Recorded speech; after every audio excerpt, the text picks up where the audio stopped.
एक बार फिर मुश्किलों में गांधी परिवार, एक बार फिर नागरिकता रद्द करने की उठी मांग, एक बार फिर चर्चा में सुब्रमण्यम स्वामी। अब क्या राहुल देश छोड़कर भागेंगे? राहुल गांधी का राजनीतिक भविष्य क्या कहता है? देखिए सिर्फ धर्म ज्ञान पर।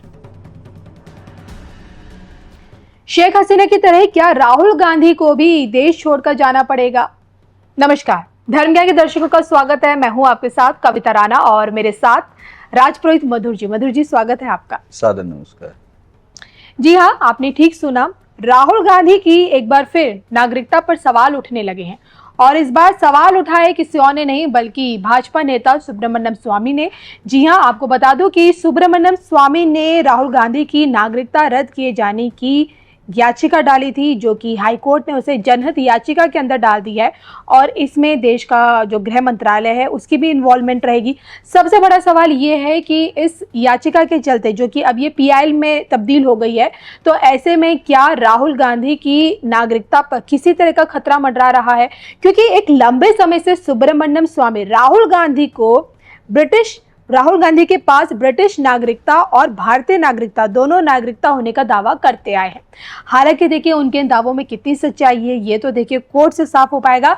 लेकिन आज हम ज्योतिषीय दृष्टि से राजपुरोहित मधुर जी से ये जानने की कोशिश करेंगे कि क्या भविष्य में राहुल गांधी की नागरिकता पर किसी तरह का कोई खतरा मंडरा रहा है, उनके आगे की राजनीति क्या कहती है, उनका राजनीतिक भविष्य क्या कहता है, और गांधी परिवार के लिए भविष्य में स्वामी कितने बड़े खलनायक साबित हो सकते हैं, बताएं।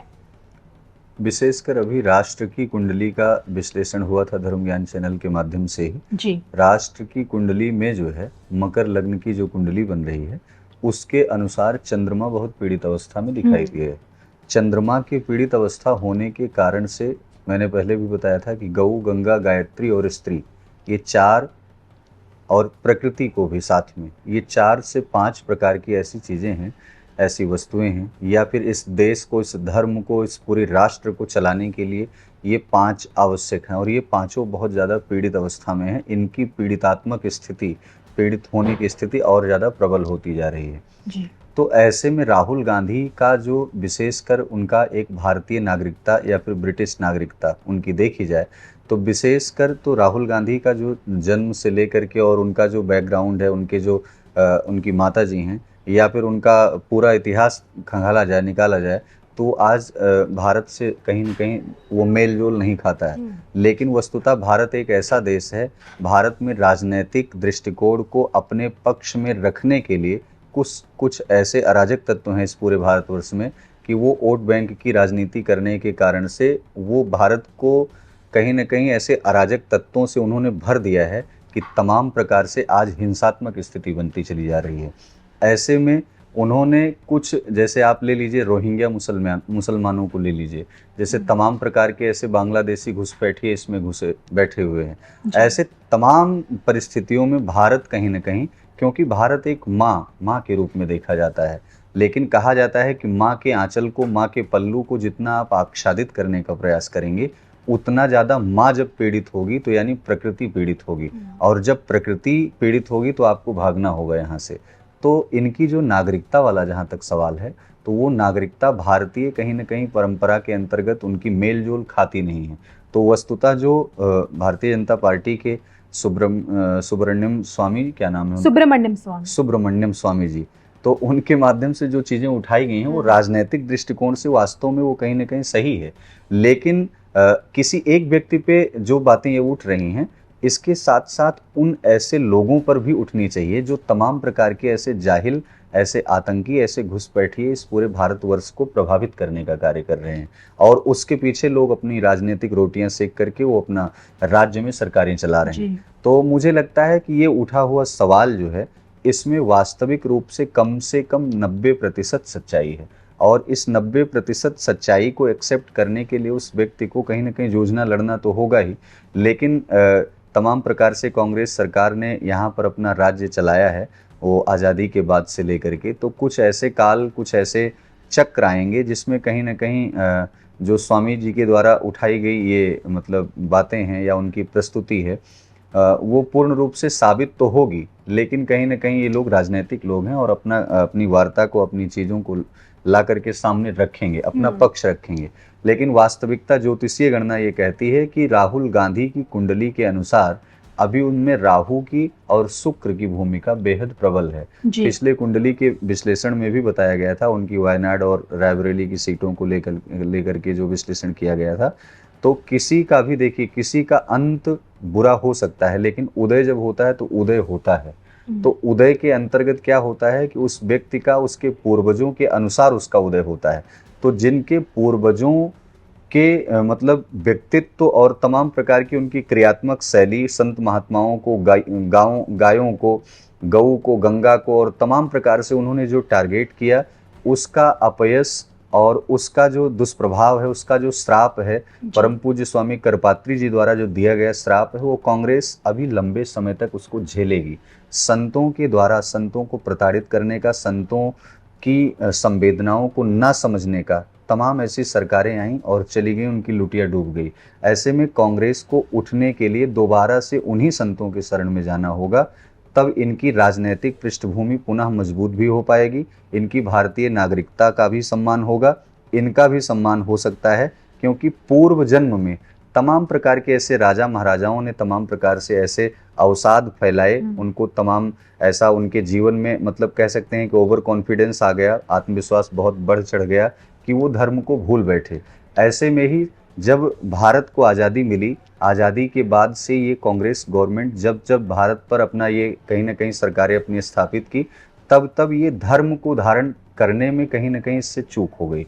और जब धर्म को धारण करने में चूक हो गई, संत महात्मा, गऊ, गंगा, गायत्री ये प्रताड़ित होने लगी, तब इनका पतन होता चला गया। कोई समय ऐसा था कि कांग्रेस का हर क्षेत्र में, हर राज्य में आपने देखा होगा, केंद्र से लेकर के अन्यत्र राज्यों में इनकी सरकारें हुआ करती। 1984 वाला दौर। और आज क्या स्थिति है?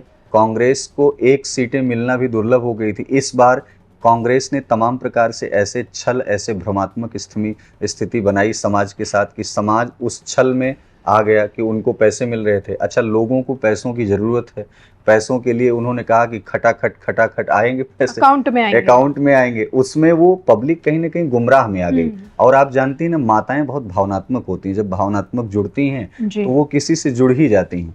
ऐसे में वो भावनात्मक शैली के अंतर्गत वो जो सीटें निकल करके आई, वो थोड़ा सा बेहद मतलब वो संतोषजनक स्थिति नहीं थी। लेकिन ये चीज़ें पुनर्विचार करनी चाहिए। ये किसी भी पार्टी, किसी भी दल के नेता को अपने आत्मसम्मान के लिए, भारत की राष्ट्रीयता के लिए, भारत की गौरव गाथा के अंतर्गत अपनी कहीं ना कहीं एक बूंद बूंद उसमें डालने के लिए आपको ये जरूर याद रखना होगा कि इस भारत की पवित्र भूमि पर गऊ, गंगा, गायत्री और स्त्री, इन चारों का सम्मान करना होगा। ये चारों का सम्मान तब होगा जैसे साक्षात नारायण ने संतों की कृपा से अपना जीवन यापन किया, संत के प्रसाद से अपना जीवन यापन किया। बिना संत की प्रेरणा से, बिना संत के आशीर्वाद से आपके जीवन में, आपके राजनीतिक पृष्ठभूमि का कुछ नहीं हो सकता। इसलिए सदैव स्मरण रहे कि आपको ब्राह्मण संत कहा गया है, पूजहि विप्रशील गुणहीना, और ऐसा भी कहा गया है कि जाने सुसंत अनंत समाना। जब चाणक्य जैसे ऐसे परम पूज्य संत अपनी शिखा को खोल देते हैं और धनानंद जैसे राजाओं को अपनी गद्दी से उतार करके फेंक देते हैं और वहाँ मौर्य वंश को स्थापित कर सकते हैं, तो महात्माओं में ये बहुत बड़ी भूमिका, बहुत बड़ा प्रताप है, जिनकी कृपा से ये पूरा राष्ट्र चल रहा है। तो ये जरूर आप लोगों को याद रखना चाहिए कि इनकी राष्ट्रीयता पर जो उठा हुआ प्रश्नवाचक चिन्ह है, उसमें वास्तविकता कहीं न कहीं यकीनन सत्य है, लेकिन राजनीतिक और तमाम प्रकार से पृष्ठभूमि मजबूत अधिक होने के कारण से वो चीज़ें बहुत ज़्यादा आच्छादित इनको नहीं कर पाएंगी। लेकिन आने वाला समय आपका, यानी राहुल गांधी का, बहुत बेहतर हो। आप राष्ट्र के लिए अच्छे साबित हों, उन समाज के लिए अच्छे साबित हों। इसके लिए गौ, गंगा, गायत्री, स्त्री और साथ साथ संत महात्माओं का अन्वेषण करके जब आप चलेंगे, तभी ये चीज़ें सुलभ हो पाएंगी। पूर्वोत आपके कुल के द्वारा, आपकी सरकारों के द्वारा इतनी निर्मम तमाम प्रकार से संतों के साथ इतनी बर्बरता हुई है, गायों के साथ इतनी बर्बरता हुई है, अन्य राज्यों में हो रही है। और ये राज्यों की सरकारें जहाँ जहाँ स्त्रियों का सम्मान नहीं हो रहा है, जहाँ जहाँ बहनों के साथ ऐसा दुर्व्यवहार हो रहा है, ये सरकारें एक दिन सर पे हाथ रख करके रोएंगी। और ऐसा दिन आएगा कि ऐसा भी कहा गया है, आपने देखा होगा कि जब तमाम प्रकार से समाज में इस प्रकार के कुकृत्य बढ़ने लगें, तो उसमें इस मकर लग्न की कुंडली का भी हम देख रहे हैं कि जो 15 अगस्त की कुंडली है वो इस चीज़ को संकेत करती है कि अभी ये चीज़ें और ज़्यादा चरम सीमा पर जाएंगी। तो इस चरम सीमा पर जाने से पहले ही उन हिंदुओं को, उन संत महात्माओं को उतर करके जमीन पर आना होगा और वो छोटे छोटे जो जातियों में बटे हुए लोग हैं उनको सनातन हिंदुत्व की तरफ मोड़ करके उन बहनों को जागृत करना होगा जिनके अंदर कहीं न कहीं रानी लक्ष्मीबाई की प्रतिभा जगे।